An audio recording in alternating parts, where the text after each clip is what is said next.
26 വർഷത്തെ വിശ്വാസം, ലക്ഷക്കണക്കിന് സന്തോഷകരമായ ദാമ്പത്യങ്ങൾ. കല്യാണം എന്നാൽ കേരള മാട്രിമോണി തന്നെ. US ഇറാൻ ധാരണാപത്രം നിലവിൽ വന്നതിന് ശേഷം ആദ്യമായി UAEക്കും ഒമാനും നേരെ ആക്രമണം ഉണ്ടായതോടെ ഗൾഫ് മേഖല വീണ്ടും സംഘർഷഭരിതമായി.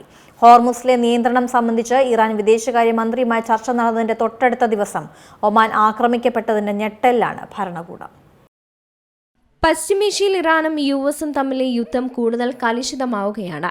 ഇറാനിലെ തന്ത്രപ്രധാന മേഖലകളെ ഉന്നം വെച്ച് US കനത്ത ആക്രമണമാണ് നടത്തുന്നത്. ഇതിനുള്ള തിരിച്ചടിയെന്നോണം പശ്ചിമേഷ്യയിലെ US സൈനിക താവളങ്ങൾക്ക് നേരെ ഇറാനും ആക്രമണം കെട്ടഴിച്ചതോടെ ആഗോള സമ്പദ് മേഖല വീണ്ടും ഭീതിയുടെ നിഴലിലായിട്ടുണ്ട്. അതേസമയം US ഇറാൻ ധാരണാപത്രം നിലവിൽ വന്നതിന് ശേഷം ആദ്യമായി UAEക്കും ഒമാനും നേരെ ആക്രമണം ഉണ്ടായതോടെ ഗൾഫ് മേഖല വീണ്ടും സംഘർഷഭരിതമാണ്. ഇന്നലെ രാവിലെ ഇറാൻ മിസൈലുകളും ഡ്രോണുകളും UAE വ്യോമാതിർത്തി കടന്നെത്തി. 69 ദിവസത്തിന് ശേഷം ആദ്യമായാണ് UAEക്ക് നേരെ ആക്രമണം നടക്കുന്നത്. ഖത്തറിലെ അൽ ഉദൈദ US വ്യോമതാവളത്തിന് നേരെയാണ് ഇറാന്റെ ബാലിസ്റ്റിക് മിസൈൽ ആക്രമണം നടക്കുന്നത്. യുദ്ധവിമാനങ്ങൾ അറ്റകുറ്റപ്പണി ചെയ്യുന്ന കേന്ദ്രം ആക്രമിക്കപ്പെട്ടു. കുവൈത്തിന്റെ ആകാശത്തും ഇറാൻ ഡ്രോണുകൾ എത്തിയതായി സൈന്യം അറിയിച്ചിട്ടുണ്ട്. ഉച്ചയ്ക്ക് ശേഷവും 2 തവണയാണ് വ്യോമാക്രമണം ഉണ്ടായത്. ഇന്നലെ 3 തവണയാണ് ബഹ്റൈനിൽ സുരക്ഷാ സൈറൻ മുഴങ്ങിയത്.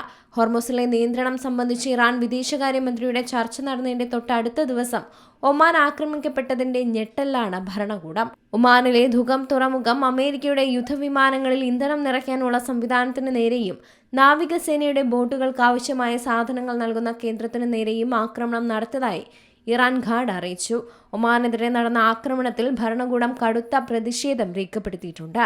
ഹോർമുസ് കടലിടുക്ക് അടച്ചെങ്കിലും ഹോർമുസിലെ തെക്കൻ സമുദ്രപാത തുറന്നു കിടക്കുകയാണെന്നാണ് സംയുക്ത മാരിടൈം ഇൻഫർമേഷൻ സെന്ററും അറിയിച്ചത്.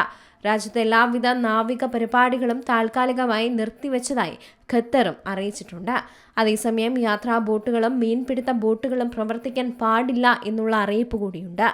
International desk Zee Malayalam news. ഏറ്റവും പുതിയ വാർത്തകളും വിശേഷങ്ങളും വിരൽത്തുമ്പിലറിയാൻ സീ മലയാളം ന്യൂസ് എല്ലാ ഡിജിറ്റൽ പ്ലാറ്റ്ഫോമുകളിലും ലഭ്യം.